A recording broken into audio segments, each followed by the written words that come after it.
আকৌ এটা সোণালী বান্দৰ বঙাইগাঁৱৰ বাখলগাঁৱত ইলেক্ট্ৰিক তাৰত লাগি কিনে দুৰ্ঘটনা হৈ মৃত্যু হ'ল।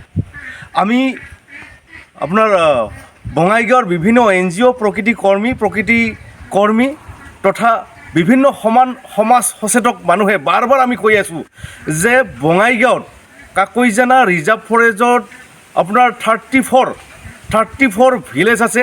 তাৰে মাত্ৰ এখন বা দুখন গাঁৱতহে এতিয়ালৈকে ইলেক্ট্ৰিক তাঁৰ প্লাষ্টিক কটেড কৰিছে, বাকীবিলাক চব উন্মুক্ত হৈ আছে। গতিকে আমি দেখিছোঁ সেইদিনাখন দুটা সোণালী বান্দৰৰ মৃত্যু হ'ল ইলেক্ট্ৰিক তাঁৰত লাগি কিনে, আকৌ আজি এটা মৃত্যু হ'ল। গতিকে ইয়াক খুব দুৰ্ভাগ্যজনক।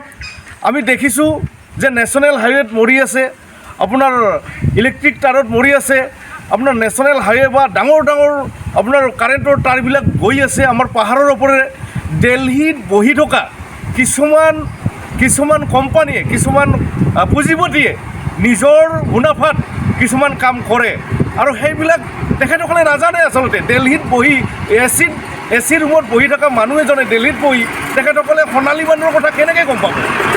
গতিকে আমি সতৰ্ক কৰি দিছোঁ, আমি সকীয়াই দিছোঁ, যিকোনো বিনিময়ৰ মূল্যত এই আপোনাৰ কাকৈজানা বনাঞ্চলৰ ভিতৰত যি 34 ভিলেজ আছে, এই ভিলেজক অতি সোনকালে প্ৰতিখন ভিলেজত, প্ৰতিখন গাঁৱত আৰু প্ৰতিখন গাঁৱৰ ট্ৰেন্সফৰ্মাৰক যাতে সংৰক্ষণ কৰে, ইলেক্ট্ৰিক তাঁৰবিলাক যাতে প্লাষ্টিক কটেড কৰে, আপোনাৰ ট্ৰেন্সফৰ্মাৰ যিবিলাক উন্মুক্ত হৈ আছে সেইবিলাক যাতে কমপ্লিট আবদ্ধ কৰি ৰাখে, কোনো প্ৰকাৰে যাতে তাত সোণালী বান্দৰ দুৰ্ঘটনা হ'ব নোৱাৰে।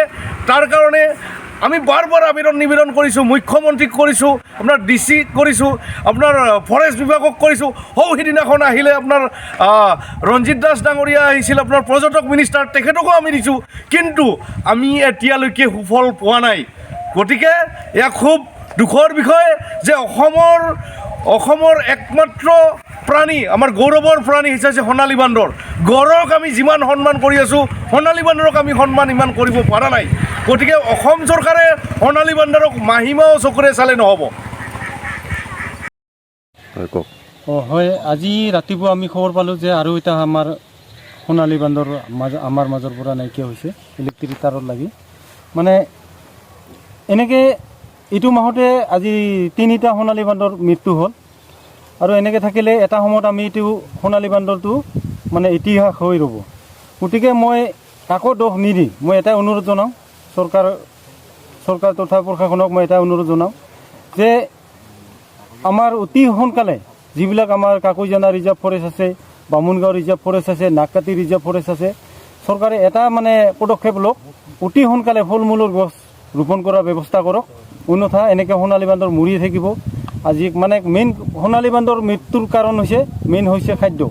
গতিকে খাদ্য অবিহনে মানে তেওঁলোকে জংঘলৰ পৰা গাঁও অঞ্চলত আহিবই লাগিব।